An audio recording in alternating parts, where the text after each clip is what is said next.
Tracy, your question for the president. Mr. President, thanks for taking my call. Hi, Tracy. Hi. Until I heard you say that a private option is just a sliver of your health care proposal recently, I think myself and many Americans thought that pretty much was your proposal. I know. So my question is, could you please quickly list 5 or 6 bullet points of what legislation must include for you to be willing to sign it? For instance, employer mandates, right. Tort reform, illegal immigrants, what about them? Must include a public option. I'd be happy to. First of all, you mentioned illegal immigrants. This has been an example of just pure misinformation out there.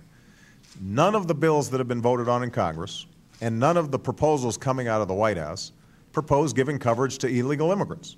None of them. That has never been on the table. Nobody has discussed it. So everybody who's listening out there, when you start hearing that somehow this is all designed to provide health insurance to illegal immigrants, that is simply not true and has never been the case. What is their fate, if I might ask? Because there's a 1986 law in the book that says if you show up at an ER, you've got to be treated. Well, that will continue because we don't want a situation in which some child, even if they're an illegal immigrant, shows up in an emergency room with tuberculosis and nobody's giving them treatment, and then they're going back to the playground and playing next to our kids. So I think there is a basic standard of decency where if somebody's in a death situation or a severe illness, that we're going to provide them emergency care. But nobody has talked about providing health insurance to illegal immigrants. I want to make that absolutely clear. Now, Tracy, you had a good point about what are the bullet points that I want. Number one, it's got to be deficit neutral. This has to be paid for because in the past, some of the health care plans that we put forward have not been paid for. A good example of this was the prescription drug benefit for seniors. That was an important thing to do, but we never actually figured out how to pay for it. That just went directly into the deficit and the national debt. We can't afford to do that. So that'd be point number one. Point number two, it has to bend the cost curve. What that means is that we've got to create a plan that experts credibly say will reduce healthcare inflation.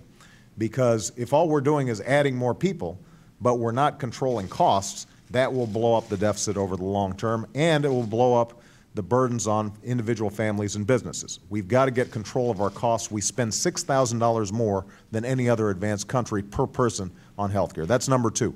Number three, we've got to have the insurance reforms I talked about for people who already have health insurance. And that means making sure you can get health insurance even if you've got a pre-existing condition, making sure that you're not burdened by lifetime caps, making sure that insurance companies can't drop you just because you get sick or because you're older or because you're not as healthy. So making sure that there are basic insurance protections, that's very important. Number four is I want to make sure that we have a health exchange, as I just described, that is similar to what members of Congress have, where you will have a set of options. If you're a small business, if you're an individual, self-employed, you have trouble getting health insurance right now, you can go and look at a bunch of options, and we've got to make it affordable for middle-class families. So part of the plan has to be that if you can't afford a market-based premium, that we're giving you a little bit of help and you're able to get health insurance. Choice, competition, reducing costs, those are the things that I want to see accomplished in this health reform bill. Joseph, go ahead for the President of the United States. Thank you for taking my call, Mr. President. Hey, Joe, how are you? Oh, I'm scared out of my mind talking to you here. I'm a supporter. I worked hard for you last year. I appreciate you. I'm getting a little ticked off that it feels like the knees are buckling a little bit. We have overwhelming majority in both the House and the Senate, and we own the whole shooting match. And I'm just not getting. It's very frustrating to watch you try and compromise a lot of these people who aren't willing to compromise with. Are your knees buckling? That's his question. Well, look, I guarantee you, Joe, we are going to get health care reform done. And I know that there are a lot of people out there who've been hand-wringing, and folks in the press are following every little twist and turn of the legislative process. You know, passing a big bill like this is always messy. It's FDR was called a socialist when he passed Social Security. JFK and Lyndon Johnson, they were both accused of a government takeover of health care when they passed Medicare. This is the process that we go through because, understandably, the American people have a long tradition of being suspicious of government until the government actually does something that helps them, and then they don't want anybody messing with whatever gets set up. And I'm confident we're going to get it done. And as far as negotiations with Republicans, my attitude has always been, let's see if we can get this done with some consensus. I would love to have more Republicans engaged and involved in this process. I think early on a decision was made by the Republican leadership that said, look, let's not give him a victory, and maybe we can have a replay of 1993-94 when Clinton came in. He failed on health care, and then we won in the midterm elections, and we got the majority. And I think there's some folks who are taking a page out of that playbook. But this shouldn't be a political issue. This is an issue for the American people. There are a bunch of Republicans out there who have been working very constructively. One of them, Olympia Snow in Maine, she's been dedicated on this. Chuck Grassley, Mike Enzi, others, they've been meeting in the Senate Finance Committee. I want to give them a chance to work through these processes, and we're happy to make sensible compromises. What we're not willing to do is give up on the core principle that Americans who don't have health insurance should get it, that Americans who do have health insurance should get a better deal from insurance companies and have consumer protections.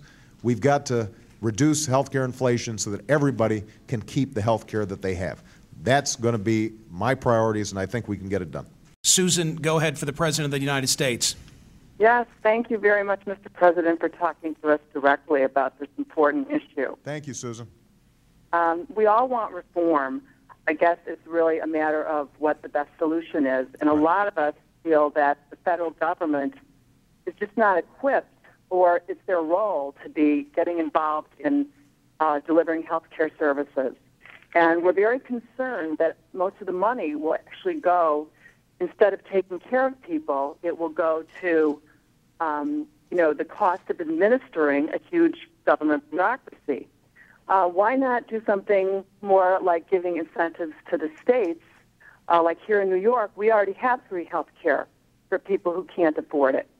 And, it should only be for people who can't afford it, not for the 20 and 30s-somethings that, choose to spend their money on SUVs and the latest electronic gadgets.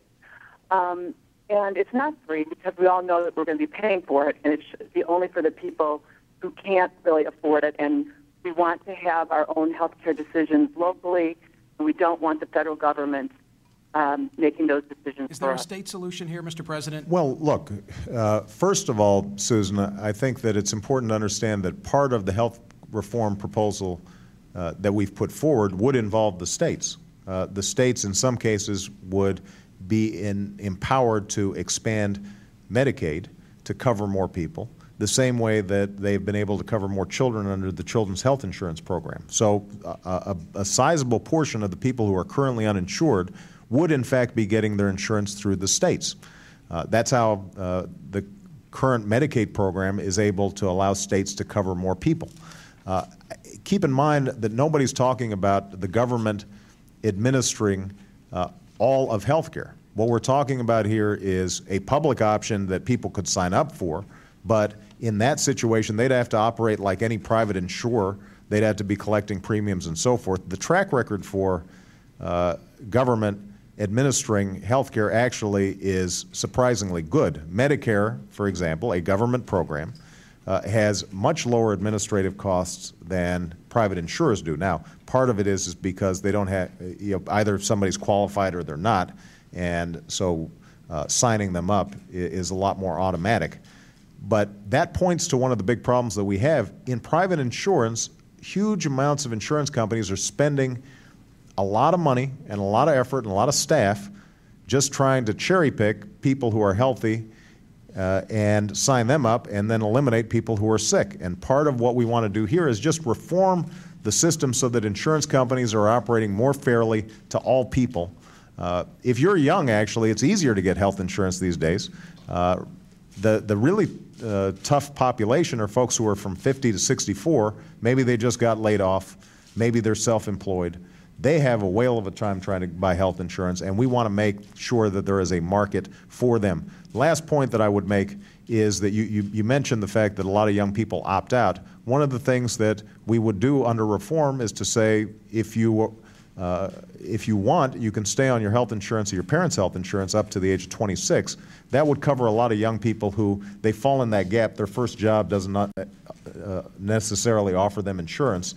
It gives them a way of having coverage until they get that job that has a little bit more security.